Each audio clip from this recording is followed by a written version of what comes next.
पुढचं जे डेरिव्हेशन आहे ते आपल्याला एनर्जी स्टोर्ड इन कॅपॅसिटर. आधी आपण घेतलं होतं डिस्प्लेसमेंट करंटचं, आता घेणार आपण energy stored in capacitor.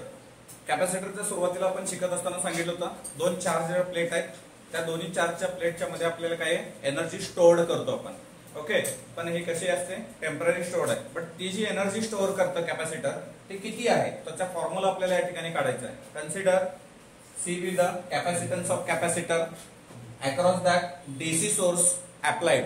Okay, कसला सोर्स अप्लाय केला आपण? DC source. It's potential difference is N V. Suppose Q be the charge transfer across the C.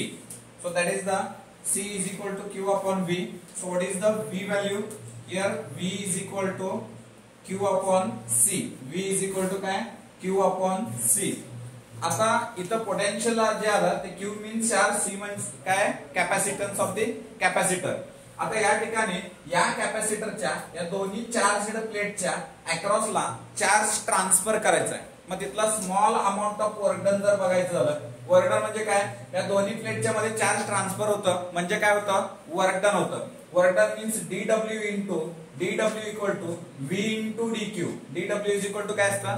V into dQ. V ची व्हॅल्यू आहे आपल्याकडे. So dW is equal to Q upon C into dQ. हे आपल्याला काय झालं? हे small amount of work done झालं. जर आपल्याला टोटल वर्क डन काढायचं आहे, टोटल वर्क डन कुठला? Charge transferring from the two parallel plate और across the capacitor, then this is W is equal to 0 to Q into dW. कुठपर्यंत charge करायचा आहे? कॅपॅसिटर जोपर्यंत फुल्ली चार्ज होत नाही तोपर्यंत आपल्याला हा चार्ज काय होणार आहे? ट्रान्सफर होणार आहे किंवा वर्क डन होणार आहे. So then W is equal to 0 to Q. dW किती आहे आपल्याकडं? Q upon C into dQ. Upon C आपल्याला कॉन्स्टंट आहे बाबांनो. So 1 upon C 0 to Q. Q into dQ. काय मिळालं आपल्याला? Q into dQ. So या ठिकाणी आपल्याला इंटिग्रेशन माहिती आहे. इंटिग्रेशन ऑफ x dx बरोबर इंटिग्रेशन ऑफ x dx बरोबर काय असतं आपल्याला बाबांनो? x² upon 2 plus C. ज्यावेळेस लिमिट असतं त्यावेळेस आपण या ठिकाणी प्लस सी घेत नाही. सो या ठिकाणी जर बघितलं इथं बघूयात आपण. So W is equal to 1 upon C 0 to Q 0 to Q.